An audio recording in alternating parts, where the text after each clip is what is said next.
Chers amis, demain soir, la grande fête de Shavuot, le don de la Torah.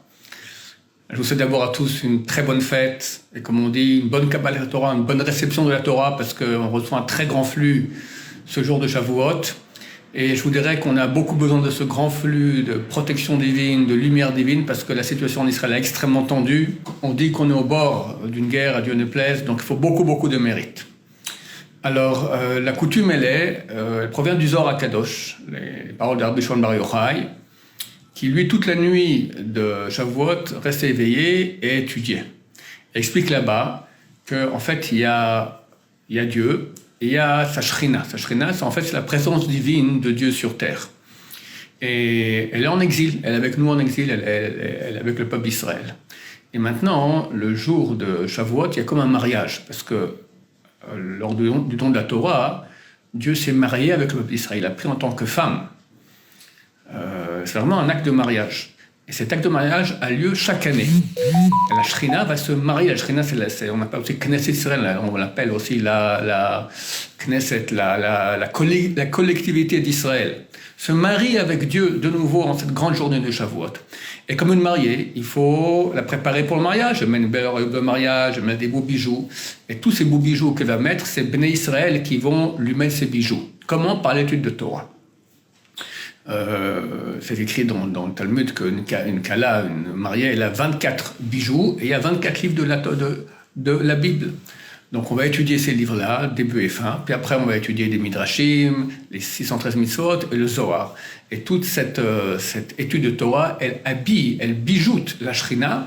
Et après, c'est bien des lots mikvé en fin de la nuit, comme la femme se purifie pour son mari, et nous on va accompagner la Shrina au mariage qui aura lieu. Le moment le plus grand du mariage, c'est ça pendant la Tila de Moussaf, quand on dit Aïe de Keter, à ce moment-là, c'est toute la grande lumière divine. Ce qui s'est passé il y a 3335 ans au Mont Sinaï se réitère version 2023 en Goy ou 5783 en juif. Il faut savoir que c'est quelque chose d'énorme qui s'est passé ce jour-là, plus grand que je pense que toutes les fêtes. Pessah, on est sorti d'Égypte, Dieu nous a libérés, extraordinaire, des miracles fantastiques. Rosh Hashanah, Kippour, de nous, Sukkot, on est entouré de la présence divine. Mais la fête qui a fait ce que nous sommes, notre identité, notre pérennité, notre éternité, c'est la fête de Shavuot. Dieu s'est marié avec nous. Or, lors d'un mariage, il y a une union. L'homme donne une partie de lui-même à sa femme.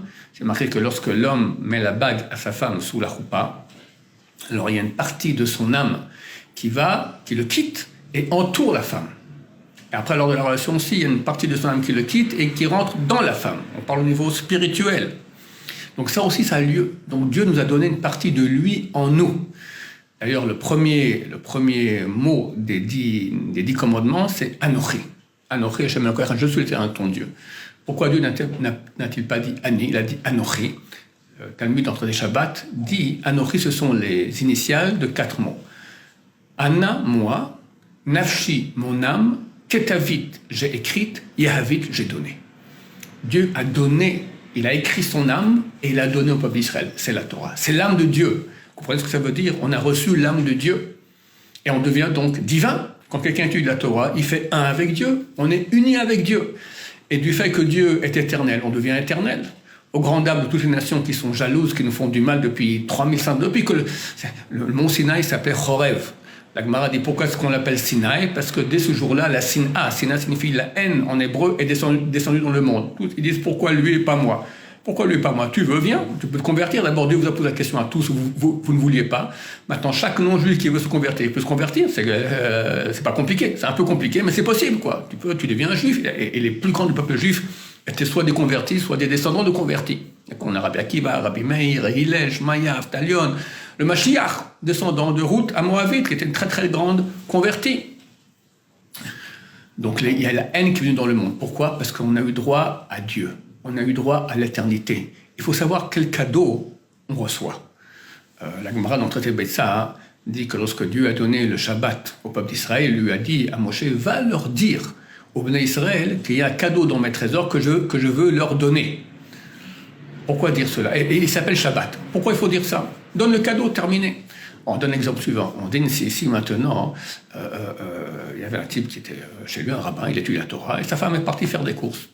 vient un mendiant, tape à la porte, et il dit, j'ai besoin, j'ai faim, d'accord. Alors le rabbin va voir, il joue le porte-monnaie, il est vide. Il dit, je sais pas quoi faire. Bon, il va prendre, il ouvre la trousse de sa femme dans la salle de bain, là-bas, il y a tous les bijoux.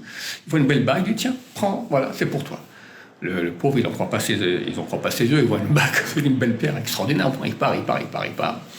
Puis quelques secondes plus tard, sa femme revient, elle voit évidemment les maris, ça va pas ranger les choses, elle rentre dans la salle de bain, elle voit la trousse ouverte, elle dit, mais qu'est-ce que c'est ?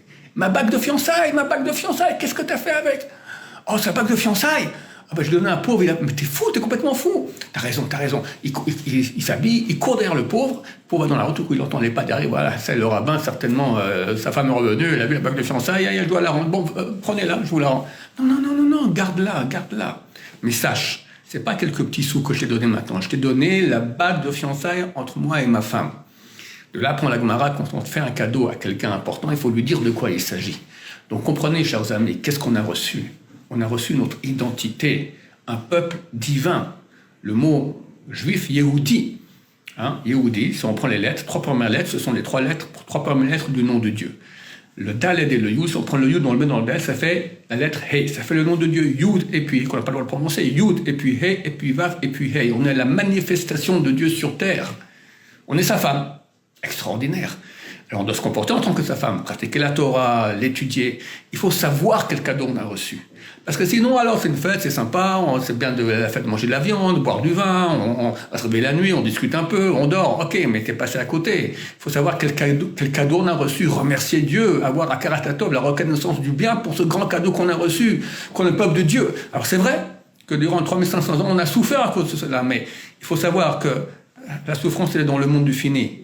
Et très bientôt, comme j'ai dit au début de mon cours, on ne sait pas là qu'est-ce qui va se passer, on est à 2 doigts d'une guerre avec l'Iran, moi je pense que la fin est très proche, comme d'hab vous me direz. Oui, en tout cas, de toute façon, quoi que ce soit maintenant ou pas maintenant, c'est pour très bientôt.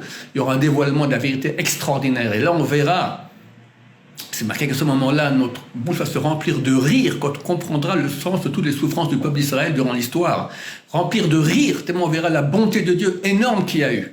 Donc nous devons, cette fête-là, remercier Dieu, savoir qu'est-ce qu'on est devenu, un peuple qui est dans la vérité. Regardez combien de mensonges il y a dans le monde. Combien de mensonges. Tous, aujourd'hui, on peut... La Gemara, à la fin du traité Sota, elle dit, avant que Mashiach vienne, Ha'emet ne'ederet. La vérité est cachée, complètement cachée. On ne peut plus faire confiance à rien. On m'a dit encore hier, aujourd'hui, avec l'intelligence artificielle, on peut faire... Il y a déjà, on voit Macron en train de se battre dans une manif, d'accord, une autre vidéo de... C'est des trucs qui n'existent pas du tout. Quelqu'un m'a dit, on peut vous faire l'impro du Rav Shaya, il dit n'importe quoi, d'accord. On est dans le monde du mensonge à fond. Et un peuple qui s'est attaché à la vérité, et envers et contre tous, chaque génération fait pour nous anéantir, comme on dit le soir du Seder, chaque génération. Et malgré tout, on a tenu, on est le représentant de Dieu sur terre, Bechol Mechir, à n'importe quel prix, dans le feu, dans l'eau, on tiendra bon. Et maintenant on arrive à la fin, Bezrat Hashem, on est revenu en terre d'Israël. Aujourd'hui en Israël, il y a une grande dissension entre les anti-religieux et les religieux. Pour finir, au début ils disaient droite-gauche, pour finir ils ont dit très clairement, nous on a la haine de la religion, d'accord. C'est bientôt leur fin, Bezrat Hashem, Mashiach va arriver. Quel bonheur, quelle reconnaissance à Dieu, qu'on est son peuple, qu'on a reçu sa Torah, combien c'est profond la Torah. C'est qu'aujourd'hui la Torah qu'on étudie, même la Kabbalah, c'est très profond, c'est la nature de Dieu, la nature des mondes spirituels. Alors on étudie ce qui s'appelle l'extériorité de l'extériorité. Il y a 4 mondes. Nous on est le plus bas aujourd'hui. Et comme Mashiach revient très bientôt, on va étudier, il y a extériorité d'extériorité, après on va étudier intériorité d'extériorité, après il y a extériorité d'intériorité, à la fin on va étudier l'intériorité de l'intériorité de Dieu. Vous comprenez ce que ça veut dire ? Quand un homme parle avec sa femme, alors il aimerait la connaître, elle lui raconte tout, d'accord, c'est beau, il est au courant, il la connaît. Bon, ça sera comme ça avec Dieu, on va le connaître. Il va nous raconter qui il est, il va nous parler. À l'époque messianique, même Maïmonide, qui est un super pragmatique, cartésien, il dit quand Mashiach revient, la prophétie revient. C'est marqué dans le prophète que Dieu va prophétiser même les jeunes gens, les jeunes filles, tout le monde. Dieu va nous parler, extraordinaire. C'est très proche, chers amis. Pour recevoir cela, il faut se renforcer en Torah, il faut se renforcer en proximité de Dieu. Quoi de plus grand que cette grande fête ? On a reçu la Torah pour remercier Dieu, pour étudier la Torah, montrer qu'on est vraiment ses serviteurs. On étudie jour et nuit sa Torah, qui est la sainteté elle-même. Il n'y a pas de plus grande mitzvah que cela, il n'y a pas de plus grande chose, de plus grand... On peut dire que l'essentiel de notre Olam Haba, c'est l'étude de Torah. La Gemara pose la question, les femmes, par quoi elles méritent ? Alors, on pose la question, par quoi elles méritent? Elles font des mitzvot. Beaucoup. Alors, on précise, non. Olam haba, elles auront. Mais par quoi elles méritent la résurrection des morts? La résurrection des morts, ça se fait grâce à une seule chose. Tal Torah, la rosée de la Torah, l'étude de Torah. Or, les femmes n'ont pas de mitzvah d'étudier la Torah. Si elles étudient, c'est très peu. Alors, quel est leur mérite? Alors, on va répondre, parce que le fait qu'elles vont motiver leurs enfants, éduquer les enfants, leur mari, etc., étudier la Torah, donc, en cela, elles ont un mérite de résurrection des morts. On ne peut pas arriver à la vie. Résurrection des morts, ça veut dire qu'il n'y a plus de mort, il n'y a que la vie. La vie, c'est la Torah. Donc c'est notre réalité, la plus grande, la plus extraordinaire. Dieu nous a donné son âme, on devient des dieux. Donc remercier Hachem, savoir quel grand cadeau il nous a fait, étudier sa Torah jour et nuit, essayer pour les femmes de motiver nos maris, de motiver nos enfants à étudier la Torah, nous aussi étudier ce grand jour de Shavuot. Qu'est-ce que c'est? Alors les hommes, ils vont étudier la Torah toute la nuit, après ils vont lire Tehillim, mais les femmes qui lisent Tehillim, c'est le jour de la naissance et de la mort du roi David, on a quelque chose de plus grand que les Tehillim. C'est phénoménal, c'est l'épanchement de l'âme vers Hachem. On le souhaite à tous une très bonne fête, pleine de sainteté, pleine de Torah, pleine de Tehillim, pleine de communion, d'union avec Dieu, pleine de paix dans vos foyers, parce qu'on ne peut pas arriver à la Torah sans être unis, comme c'est marqué, le peuple d'Israël était comme un homme et un seul corps. On espère que Dieu va nous protéger, qu'on n'aura aucune guerre, aucun malheur, que très bientôt on va tous être ensemble réunis pour la Géoula, Berachamim, Amen, Amen. Et Rav, vous pouvez nous parler un petit peu de Ruth, parce que pourquoi on lit le livre de, la Megillah de Ruth, ça veut dire que ça a une importance, on ne lit pas, vous voyez, pourquoi à ce point-là? Il y a plusieurs raisons pour lesquelles on dit la Megillah de Ruth. La raison, d'après le sens simple, c'est que nous sommes à l'époque des moissons, et qu'il ne faut pas oublier les pauvres et leur donner aussi. Or, Ruth, on voit que Ruth est arrivée en Israël avec sa belle-mère Naomi à l'époque des moissons, elle était allée glaner du blé en tant que c'est une mendiante, c'est une pauvre, et comme ça, Baruch Hashem, elle a connu Boaz, elle a pu tomber enceinte, se marier avec lui, et elle était l'arrière-grand-mère du Mashiach. Donc, pour rappeler aux gens qu'il faut donner de l'argent en tzedaka pour les pauvres. Au niveau plus profond, vu que le jour de Shavuot, c'est le jour de la naissance et du décès du roi David, donc on parle maintenant de l'arrière-grand-mère du roi David, qui était Ruth. Et par quel mérite elle a eu la chance d'être... On dit que Ruth, c'était le Gilgul, la réincarnation de Tamar. Tamar, elle était la belle-fille de Yehuda. Yehuda était le prince, c'était le chef, on va dire. Yehuda, c'est la tribu la plus grande. De eux descendent la descendance des rois d'Israël. Donc il était un grand prince. Et il a marié son fils aîné, Er, à Tamar, qui était une femme extrêmement belle.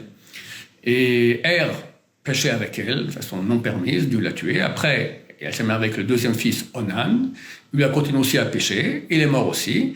Alors Yehuda, il s'est dit, oh là là, cette femme-là, c'est une katlanite, c'est une femme qui tue ses maris. D'accord? Il lui a dit, écoute, bon, attends encore un peu, le troisième fils va grandir, tu te maries avec elle. Puis en fait, il ne voulait pas du tout la marier. Et Tamar, elle voit que le fils grandit, et rien ne se passe. Alors, elle voulait absolument avoir une descendance provenant de Yehuda. Elle s'est déguisée en prostituée. Et Yehuda va sur la route, il n'était pas marié, et c'est écrit que Dieu a envoyé un ange, d'accord, qui lui a donné une envie terrible. Yehuda, quoi, avec une prostituée, ça n'existe pas une chose pareille. Une envie terrible d'avoir une relation avec elle. Il lui a proposé, elle a accepté. Elle n'a pas reconnu. Pourquoi? Elle était tellement pudique qu'elle n'a jamais montré sa tête quand elle était chez son beau-père. Donc, je ne savais pas que c'était elle, d'accord, mais elle était extrêmement belle, mais elle était très, très pudique. Et de leur relation sont nés deux jumeaux, dont Pérez, qui va être l'ancêtre du Mashiach, du roi David et du Mashiach. Alors, venant à Gilgul, Tamar, maintenant, elle a failli mourir lorsque Yehuda a su que sa belle-fille était enceinte. On lui a dit, elle a couché avec un homme, un inconnu, tout ça. Bon, bah, allez, brûlez-la, d'accord. Elle lui a envoyé, lorsqu'elle ressent avec elle, et il lui a promis de lui amener une brebis. Donne-moi un gage. Alors, il lui a donné son bâton, sa bague avec laquelle il signe, d'accord. Elle lui a envoyé le bâton et la bague, lui a dit, voilà, je suis enceinte de cet homme-là. Reconnais de qui il s'agit.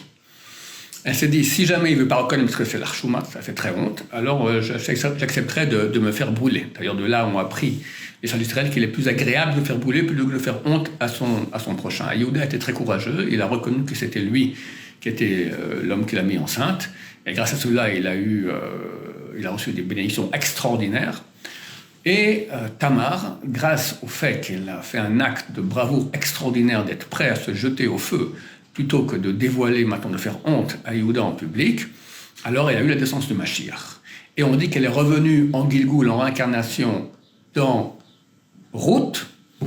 Et grâce à ce mérite-là, donc Ruth a fait cet acte extraordinaire de quitter la religion dans laquelle elle était moabite, et de venir en tant que mendiante. C'était une fille de roi. C'était la fille du roi Eglon, le roi de Moab. Qu'est-ce qu'il a eu, ce pauvre type, pour avoir un mérite pareil, d'avoir une fille qui sera la mère du Mashiach? Alors, Eglon était un roi qui a fait beaucoup de mal au peuple d'Israël. Il a conquis les Juifs, il leur a coupé les pouces, il était terrible. Il y avait à l'époque un juge qu'on appelle Ehud Ben Gera, qui est venu le voir. Et il était gaucher, Ehud Ben Gera. Donc il a fait une sorte de couteau, mis à un endroit où personne ne pouvait voir, parce qu'il s'attendait que les gens mettent de côté quand on est droitier, pas quand on est gaucher. Il a dit au serviteur, j'ai un message secret à dire au roi. Ok, alors ils l'ont fait rentrer. Il lui a dit, j'ai un message de la part du Dieu d'Israël. Le roi Eglon s'est levé, venu Ehud, et il a tué de son couteau. Il a tué, après il a fermé les portes, comme si bon, le roi se repose, ne le dérangeait pas, il est parti, et après quelques heures, ils se sont rendus compte qu'il était mort. Mais par le mérite que Eglon s'est levé, parce qu'il a dit, j'ai un message pour toi de la part du Dieu d'Israël, s'est levé. Rien que par cet honneur qu'il a fait au Dieu d'Israël, il a droit à une fille qui s'est convertie, qui est devenue Ruth à Moabite, la grand-mère du Mashiach. Voilà, donc tous ces enseignements qui sont des enseignements super de base pour recevoir la Torah, qu'il faut avoir l'humilité, qu'il faut faire l'honneur au Dieu d'Israël, qu'il faut s'occuper des pauvres, leur donner tout ce qu'il faut, que c'est la date du décès du roi David avec tous les Télim, c'est la raison pour laquelle nous lisons la Megillat Ruth en ce grand jour. D'ailleurs, à ce titre, je vous recommande beaucoup. J'ai fait 3 cours qui s'appellent « Notre maître, le roi David ». Il y a plusieurs années, vous verrez encore un jeune avec la barbiche encore noire. C'est des cours extraordinaires. C'est tellement émouvant. Au milieu du cours, je me suis mis à pleurer tellement c'est beau. Je vous recommande beaucoup de voir ces cours-là. C'est l'histoire du roi David. C'est phénoménal, extraordinaire. Voilà. Alors, je vous embrasse tous, enfin tous les hommes, Bezrat Hashem. Je salue aussi toutes les dames, toute cette cagnotte du peuple d'Israël. Je vous souhaite un grand temps. Encore une question à me poser? C'est bon. Déjà, alors, un Chag Sameach pour vous tous, dans la sécurité de la chaîne pour le peuple d'Israël, pour vous tous. Amen, va amen. Si, juste une petite encore une question. Une petite dernière question. Quelque part, justement, cette journée, elle est tellement haute, vers quoi on doit baser nos pensées? Enfin, vers quoi on doit aller, quelque part, ce jour-là? Qu'est-ce qu'on doit se dire presque à soi-même pour vivre cette fête-là de manière intense et de sentir cette unité, le peuple qui se naît, enfin... Si on est la femme de Dieu et qu'il y a un mariage, comment une femme, elle est au jour du mariage, elle est amoureuse de son mari, elle l'aime, elle lui parle. Donc, parler à Dieu, c'est venir étudier sa Torah, enfin, il nous parle, et exprimer notre amour. Et bien sûr, les prières, après la nuit, ceux qui font la veillée, il faut faire attention de rester réveillé, bien pas rater. D'accord? C'est au moment des prières, comme je dis, c'est au Moussaf de Shavuot que descend tout le flux énorme qu'on a reçu au Mont Sinaï, on le reçoit aussi. C'est marqué de la Kabbalah, on reçoit les couronnes. Je ne sais pas ce que c'est exactement, mais on reçoit un niveau comme les couronnes. D'accord? Comme nos ancêtres au Mont Sinaï, il y a des anges sont venus leur donner 2 couronnes, une par rapport à Naasé, une par rapport à Nishma. Il semblerait que c'est la même chose au niveau de la Kabbalah, qu'on reçoit des niveaux spirituels très très grands à ce moment-là. Amour de Dieu, reconnaissance à Dieu. Chag Sameach à vous tous.